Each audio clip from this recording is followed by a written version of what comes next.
Pemirsa, di tengah banjir dukungan terhadap pasangan Ridwan Kamil Suswono oleh Koalisi Indonesia Maju Kim+, PDIP memantapkan posisinya. PDIP akan tetap berada di luar koalisi. Di tengah rencana pembentukan Koalisi Indonesia Maju atau Kim+, Megawati Soekarnoputri mengaku sedih karena merasa PDI Perjuangan ditinggal. Mega juga memandang dinamika Pilkada 2024 terlihat lucu.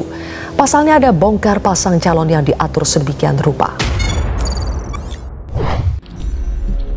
Di awal-awal, narasi-narasi yang mengkucilkan PDI Perjuangan dalam kontestasi Pilkada DKI Jakarta kian semakin terlihat jelas. Dan di sini banyak kalangan mengindikasi bahwa ini adalah sebuah alarm bahaya bagi PDI Perjuangan. Strategi main keroyokan dan ambisi ingin menjatuhkan PDI Perjuangan semakin masif terjadi dan semakin jelaslah tanda-tandanya. Bahkan sampai gema asal bukan PDI Perjuangan serta narasi-narasi yang sengaja dihembuskan di media sosial pun terus menggema beberapa bulan ini. Bahkan sampai konsistensi dari PKB, PKS dan Nasdem banyak dipertanyakan. Alarm bahaya dari terbentuknya koalisi Kim+ menjadikan PDI Perjuangan keluar dari arena Pilkada Jakarta. Bergabungnya 12 partai politik dalam koalisi yang disebut Koalisi Indonesia Maju Plus atau Kim+, sepertinya sudah mengindikasi sebuah pertanda bahaya besar saat ini sedang mengintai negeri ini. Pengaruh partai-partai politik dengan syarat kursinya di pentas Pilkada 2024, khususnya untuk DKI Jakarta, tampaknya tengah berhasil dimainkan oleh koalisi Gerindra JS yang didukung oleh penguasa untuk bisa membuat PDI Perjuangan kian tersisih. Bahkan PDI Perjuangan sampai tidak bisa mengajukan siapapun, termasuk Anies Baswedan. Meskipun PDI Perjuangan sendiri, kita semua tahu, adalah partai pemenang pemilu 2024 kemarin. Tapi di Pilkada DKI Jakarta, PDI Perjuangan memang sangat membutuhkan koalisi. Alasannya yaitu karena kekurangan kursi. Dan hal ini seolah sedang dikucilkan. Dan sudah bisa dipastikan kemarin bahwa PDI Perjuangan akan masuk kotak dan tidak bisa mengikuti kontestasi. Beberapa partai yang kemarin seperjuangan kini pun tidak lagi sebarisan. Tapi alhamdulillah, beberapa jam yang lalu ada kabar bahwa kesempatan PDI Perjuangan mengusung Anies Hendrar Prihadi segera akan bisa terwujud, yaitu melalui putusan MK nomor 60/PUU/22 Romawi/2024 yang isinya mengubah syarat pengusungan pasangan calon pilkada secara serentak di 2024.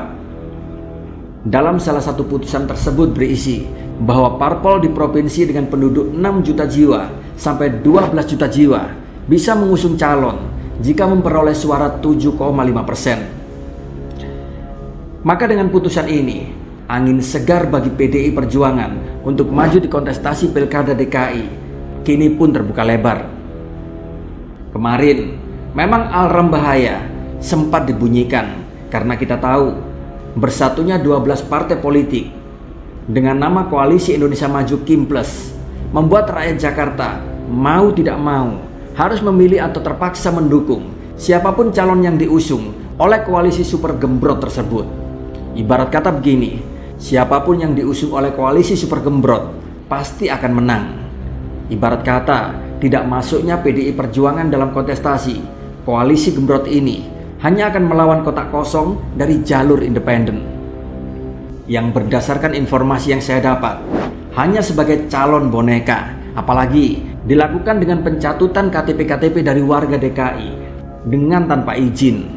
Jelas, ini adalah permainan politik yang kotor dari penguasa. Di sini bukan hanya saya, banyak kalangan berpendapat bahwa koalisi super gembrot dari Gerindra CS ini memang sangat begitu berbahaya, terutama buat kualitas demokrasi kita ke depannya. Kalau situasi ini dibiarkan oleh MK, nantinya ke depan, sehebat apapun kandidat atau sehebat apapun seorang kader-kader politik yang dihasilkan dari sistem partai yang bagus pun melalui pengkaderan, bergerak dari bawah ke atas, bukan spontanitas seperti putra mahkota, pasti hanya akan menjadi penonton. Kenapa? Karena nggak bisa maju mencalonkan. Dan sebaliknya, koalisi super gembrot yang mau mengusung siapapun Tak peduli itu politisi tanpa kredibilitas dan rekam jejak yang baik, pasti akan menang. Dan ini sudah tentu adalah sebuah kompetisi yang tidak sehat dan dipenuhi settingan.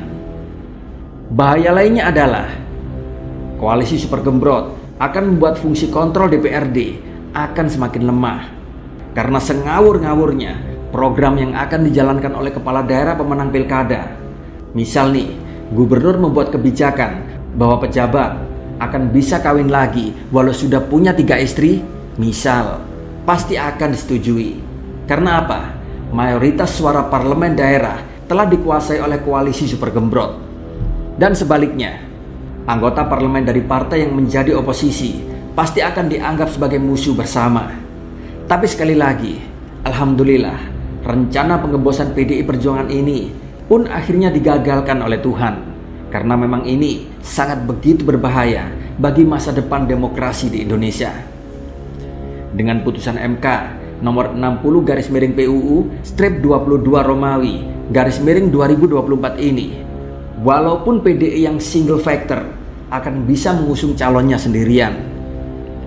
Dan kabar yang RJ terima, PDI Perjuangan sudah akan bersiap mengusung pasangan Anies Baswedan dan Hendrar Prihadi. Bagaimana menurut kalian tentang putusan MK ini? Tulis ya di kolom komentar.